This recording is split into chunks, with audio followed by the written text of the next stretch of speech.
Hey, Cinnamon Rage here, and welcome to China, which is race 3 of AOR, and F5 is the league I'm in, and you can see here in my qualifying lap. Generally, I just dab the brakes at the board on the left hand side, and then after that, just slowly come down the gears, no braking again, all the way through that section there, through a snail section, maybe a tiny wee dab as we go in and turn onto this straight. Again, braking about maybe 75 metres there, come down second for working our way up and pushing across the right hand side of the track, and just a tiny lift, just stop the car running wide, and then dropping down fifth into fourth as we come down here and just kind of braking in and trying to get third, straightening up as quickly as possible and getting back up to fourth. And we're going to be coming up here and braking just around after the 100 metre board, dropping second to get better turn in.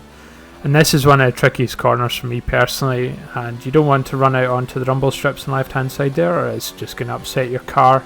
But you can see I still run wider than I would preferably have liked, and not hanging about in the gears, ensuring you get in the DRS as quickly as possible.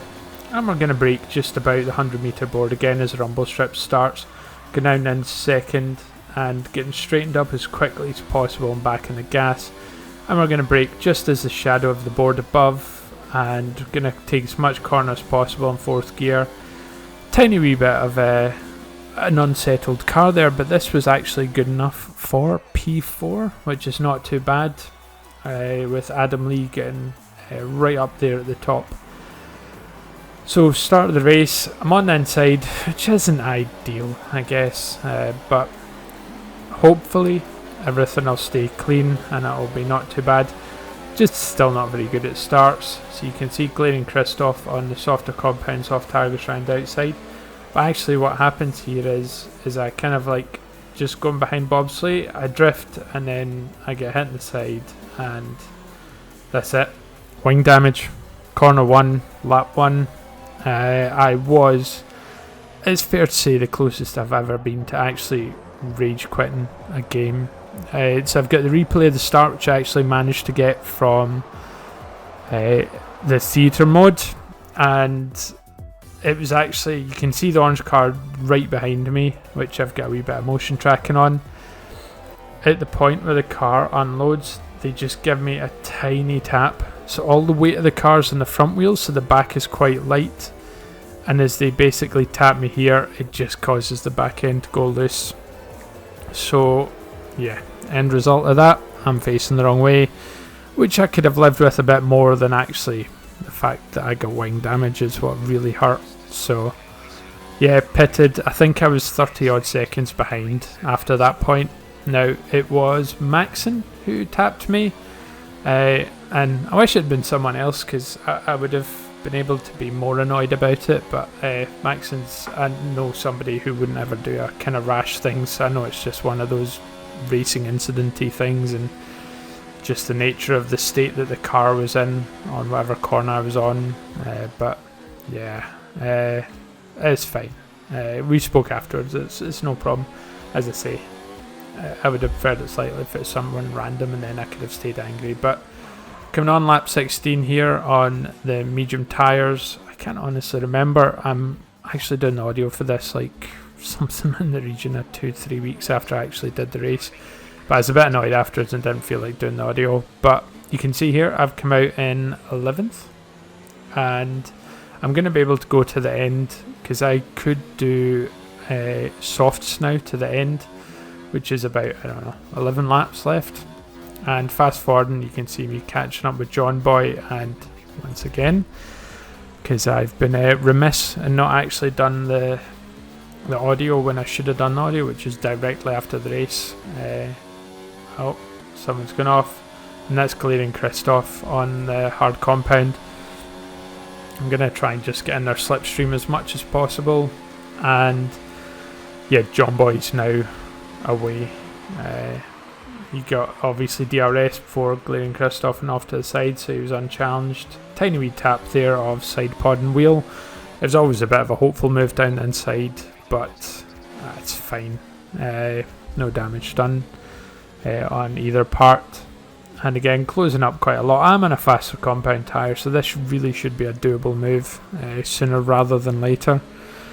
As we're now on lap 18, so only 10 laps left of the race, but Glenn Christoph dipping a wheel off the track there. And yeah, he goes... Do you know what? I'm trying to remember. I'll probably not bother because I'm just going to get it wrong. But I do believe he makes a wee mistake quite soon from now, and I do actually get the move done. But this section's always been a wee bit of a tricky one. And actually you can see in the dirt here, they're just following him. In fact, possibly looking back on this, at the time of the race I thought I'd made a mistake. Actually looking back on it and seeing the footage there, I think he was actually giving me the place because he knew we were on different strategies. So if that was the case, I do appreciate it. And you can see now, coming up, lap 26, only a couple laps to go. I'm in the points, singular, actually would probably be a better description. I'm in the point in P10, but I am catching up to the back of Blazer Guns and the car in front. I think really being able to overtake both of them with only a couple of laps left is always going to be a wee bit of a stretch. But I was still going to push. I was in a better compound. It should technically be doable. So, yeah, just fast forwarding to go onto the long straight here.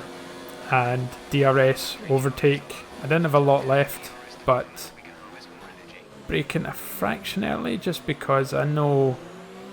I've made this mistake in the past before. You kind of go into it braking at your normal braking point, but the truth of the matter is you are probably about 20 kph faster just by dint of having DRS and overtake. And again, just highlighting there that Blazer Guns is on a 3-second penalty. I'm not on anything, so realistically I just had to finish close behind him and I would be fine. I actually had a chance there to get the move done on him, but I just went too deep into the back of him and that move actually failed.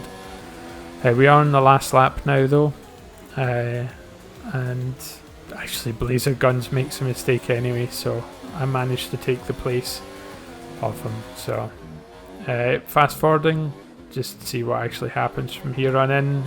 The fact is, Blazer Guns does go for a bit of a lunge.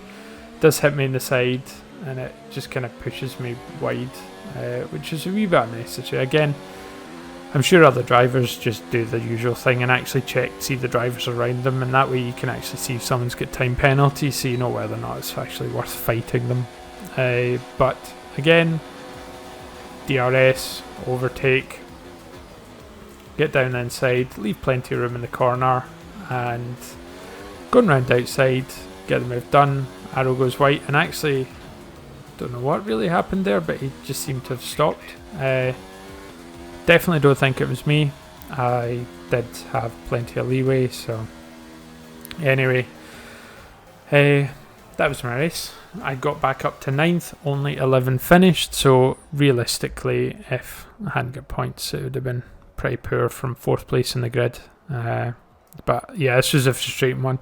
As I say, closest that I've probably ever been to just rage quitting a race, but I've never done it before, and it's something I genuinely believe I'll never actually do. But yeah, just kind of switching back to the highlights that Codemasters creates. Some of them are pure garbage, but sometimes you can find a wee hidden gem amongst them. And yeah, so I'm just going to let this play through. The next race is Baku, a street circuit, and probably one of the hardest circuits for me personally on the track. And then the race after that is Monaco, so in fact 2 street circuits in a row. No, it's not. Sorry, stand corrected. It's Spain, then Monaco. I'm going to miss Spain through other engagements, but I will hopefully be back from Monaco. But I'm arriving back right before the race actually happens, so not really sure how much practice I'll actually get and whether or not it'll leave me in a good place for the race. But yeah, just got to be hopeful. And yeah, not really much else to it. Spain is a track I enjoy as well, and one I would have liked to have raced, but yeah, being able to attend every race over a 21 race season would actually be quite an impressive feat to do. So anyway, I'll let this play out and I will catch you soon. Cheers.